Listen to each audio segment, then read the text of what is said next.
আবারও দাবানলের ভয়াবহ আগুনে পুড়তে শুরু করেছে আমেরিকা। এবার লস অ্যাঞ্জেলেসের পরিবর্তে নিউ জার্সিতে মঙ্গলবার বিকেলে দ্রুতগতির এ দাবানল ৮,৫০০ একর এলাকা জুড়ে ছড়িয়ে পড়ে।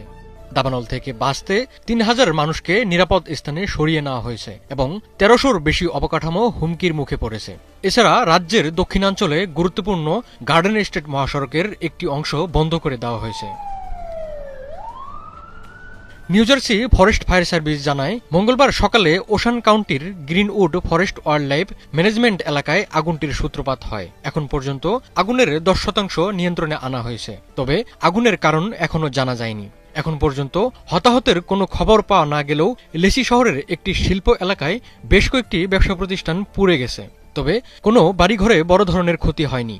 স্যাটেলাইট চিত্র দেখে cooperative institute for research in the atmosphere new জার্সির আগুনকে জ্বলন্ত এবং দ্রুত বর্ধনশীল হিসেবে বর্ণনা করেছে।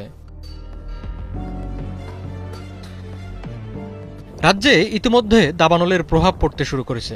পাওয়ার আউটেজের হিসাবে ওশান কাউন্টিতে ২৬,০০০-এর বেশি গ্রাহক বিদ্যুৎ বিচ্ছিন্ন হয়ে পড়েছেন।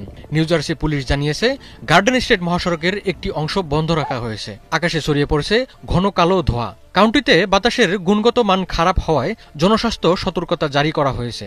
সিএনএন এর সহযোগী WPVI এর আকাশ থেকে তোলা ছবিতে দেখা যায়, কিছু ভবন ইতিমধ্যে পুড়ে গেছে এবং দমকল কর্মীরা অবকাঠামো রক্ষায় কাজ করছে।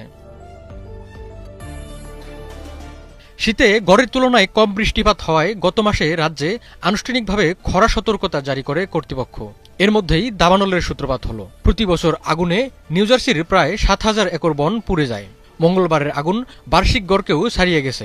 এর আগে গত বছরের নভেম্বরে জেনিংস ক্রিক দাবানল নিউ জার্সি এবং নিউ ইয়র্কে কয়েক হাজার একর জমি পুড়িয়ে দেয়, যা উভয় রাজ্যে ব্যাপক প্রতিক্রিয়ার জন্ম দেয়। সাম্প্রতিক সময়ে দাবানল যুক্তরাষ্ট্রের জন্য এক আতঙ্কের বিষয় হয়ে দাঁড়িয়েছে। মাত্র ২ মাস আগেই লস অ্যাঞ্জেলেসের আগুনের কথা জানে সারা বিশ্ব।